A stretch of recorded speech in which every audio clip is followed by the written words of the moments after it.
मालविका के बारे में कहा जाता है कि जब वो नृत्य करती है जिसमें वो अपना बायां हाथ कूल्हे पे रखती है, मतलब कमर पे रखती है, और दाहिने हाथ को ऊपर की तरफ लटका के रखती है, तो उसकी जो चित्र और मूर्तियों का उल्लेख है उसे देख के ऐसा लगता है कि मोहनजोदड़ो की जो नृत्य करती हुई प्रतिमा है उससे मिलता जुलता है। प्लस मालविका के नृत्य से ये साबित होता है कि उनके जो गुरु हैं गणदास, उनकी मतलब एक शिक्षक के रूप में और एक गुरु के रूप में उनकी प्रतिभा सिद्ध होती है कि वो उस समय के कितने अच्छे गुरु और एक शिक्षक थे। संस्कृत नाटकों में 3 चीजों का होना बहुत इंपॉर्टेंट होता है जिसे आप नोट कर लीजिए, जिसमें कथा वस्तु, नायक नायिका और रस।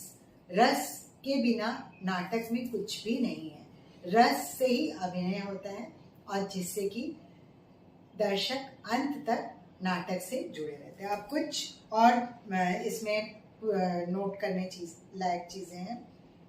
इसमें श्रृंगार रस और वीर रस का उल्लेख है, और अग्निमित्र जिसके बारे में मैंने बताया कि वो शुंग वंश के राजा थे और वो एक क्या बोलते हैं श्रृंगारी राजा कहे जाते हैं।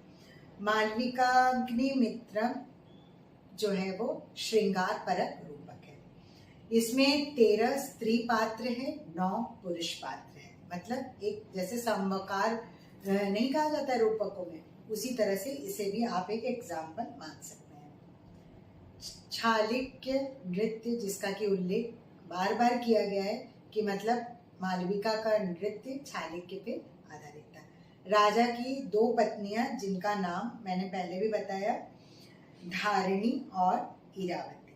ठीक है, अब हम चले आते हैं इसमें दर्शकों को अंत तक बांधने के लिए क्या क्या है। दर्शकों को बांधने के लिए सारी योजनाएं बनाई गई हैं, और इसका अंत कैसे होता है। राजा रानी के साथ तो रहते हैं लेकिन उनके मन में जो प्रेम है मालविका के लिए वो हमेशा वैसे के वैसे ही बना हुआ रहता है, तो उसमें कोई चेंज आता नहीं है। और इसमें अंत तक दर्शकों के मन में उत्सुकता बनी रहती है कि आखिर क्या हुआ क्या नहीं हुआ, क्योंकि ये नाटक बहुत बड़ा है, तो कहीं पे काल्पनिक है तो कहीं इसको शॉर्ट फॉर्म में दिखाया जाता है, कहीं एक पार्ट उठाया जाता है, कहीं 2 पार्ट उठाया जाता है, लेकिन अंत तक ये कहानी ऐसे ही रोचकता के साथ परिपूर्ण होती है। अब हम चले आते हैं इसमें देखते हैं कि और क्या छूटा, कुछ छूटा तो नहीं। इसमें मेन बस यही क्वेश्चन है पूछे जाते हैं ज्यादातर, कैरेक्टर्स के नाम। ये नाटक कैशिकी वृत्ति पर आधारित है जिसमें स्त्रियों का अंग संचालन मतलब स्त्रियोचित गुण और लास्य की प्रधानता होती है कैशिकी वृत्ति पर, तो ये इसमें आपको देखने को मिलेगा। अब ये तो हो गया मालविकाग्निमित्रम लव स्टोरी।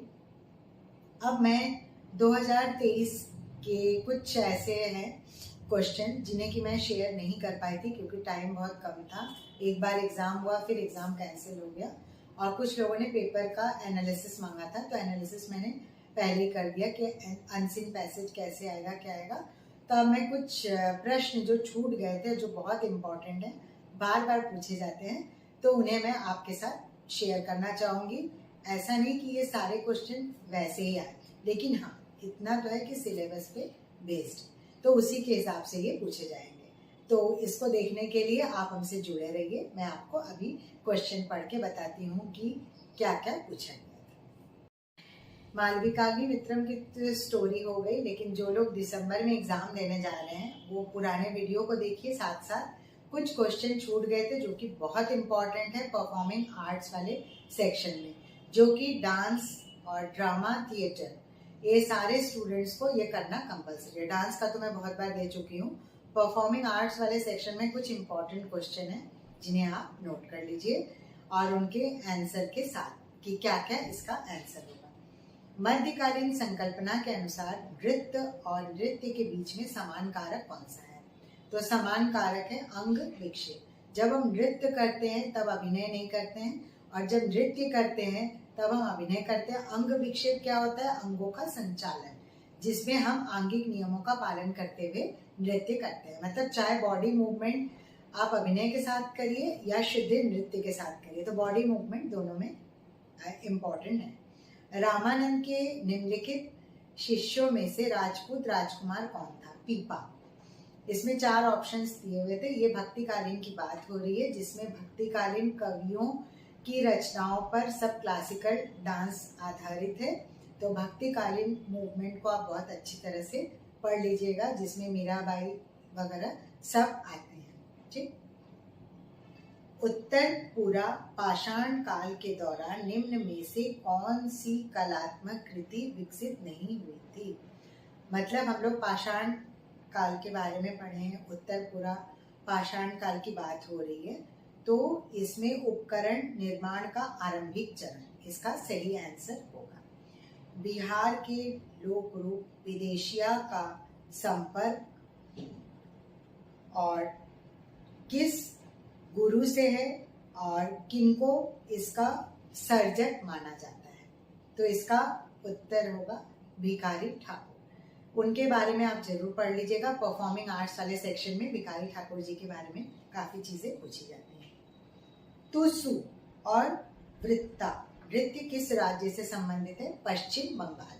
तो फोक डांसेस ऑफ इंडिया वाले सेक्शन में ये भी आपको मिल जाएगा मेरे चैनल पे। नाट्यशास्त्र के अनुसार ऐसे आभूषण जो पायल की तरह शरीर के भाग में धारण किए जाते हैं, उन्हें क्या कहा जाता है? तो उन्हें प्रक्षेप्य कहा जाता है। प्रक्षेप्य। नाट्यशास्त्र के अनुसार मंच पर अभिनेता द्वारा सृजित काल्पनिक क्षेत्र को क्या कहा जाता है? कक्ष्या।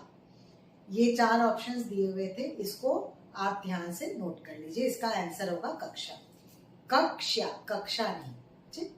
निम्नलिखित में से इंडोनेशिया और मलेशिया का छाया कठपुतली रंगमंच कौन सा है? तो वायांकुलित। वायांकुलित के बारे में पहले भी मैं बता चुकी हूँ, ये शैडो पपेट्री आर्ट है। ठीक।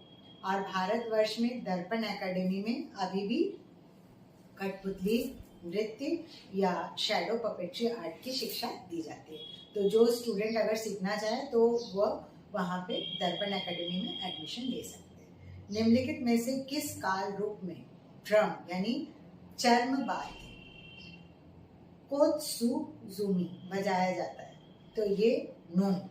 ठीक है, इसका आंसर नो होगा। नो के बारे में पढ़िएगा क्योंकि एमपीए के सिलेबस में नो, ड्रैगन डांस ये सब दिया हुआ है। वायांकुलित सब जब आप इसको पढ़ेंगे तो इसमें से छोटे छोटे वर्ड नोट करते जाइए एक नोट पैड पे, तो आपको नेट के एग्जाम्स में बहुत आसान रहेगा।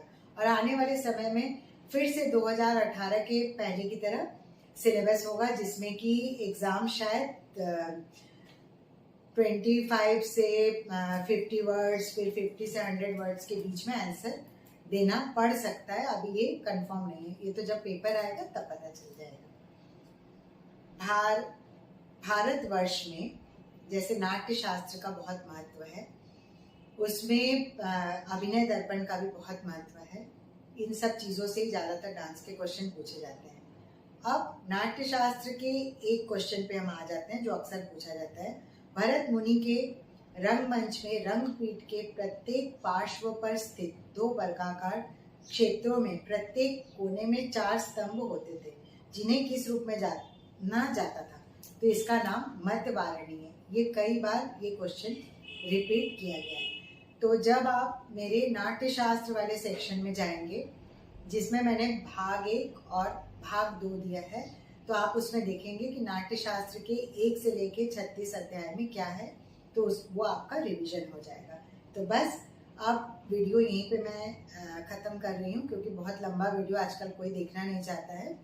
लेकिन जब आप ध्यान से देखेंगे और इसको स्किप नहीं करेंगे तो आपका एक पेपर बहुत अच्छी तरीके से रेडी हो जाएगा। और जनरल स्टडी का भी सेक्शन आप मेरा देख सकते हैं, उसमें टीचिंग एप्टीट्यूड वगैरह मैंने दिया है, जो कि किसी कोचिंग में पढ़ाया नहीं जाता है। तो आज के लिए इतना ही काफ़ी है। आगे मैं आपके सिलेबस के हिसाब से, जिसमें कि इस बार मैं कोशिश ये करूँगी कि इंडिपेंडेंस के पहले डांस की क्या स्थिति थी, बाद में क्या हुआ, ये सब सिलेबस में दिया हुआ है। और उसके अलावा रंगमंच पर क्या क्या चीज़ें बहुत इम्पोर्टेंट रोल प्ले करती है, फिर उसके बाद पुराणों में डांस का उल्लेख कहाँ पे है, इन सारे टॉपिक नाट्य धर्मी, लोक धर्मी, ये सब को लेके मैं बहुत जल्दी असाइनमेंट बना के आपके सामने प्रेजेंट करने जा रही हूँ। बस आपके सपोर्ट की ज़रूरत है, तो जल्दी से जल्दी मेरे चैनल को सब्सक्राइब करिए, लाइक, कमेंट और शेयर करिए, और वीडियो को पूरा देखिएगा, नहीं तो एग्ज़ाम में हो सकता है कि कोई चीज़ छूट जाए। तो आज के लिए इतना ही काफ़ी है। Thank you friends, best wishes, have a nice day. Malavikagnimitram कहानी के अंत यानी 5वें अंक के बारे में जानने के लिए उत्सुकता आपको ज़रूर हो रही होगी कि आखिर क्या दिखाया जाता होगा। क्या आपको पता है कि इसके 5वें अंक में मालविका का क्या हुआ?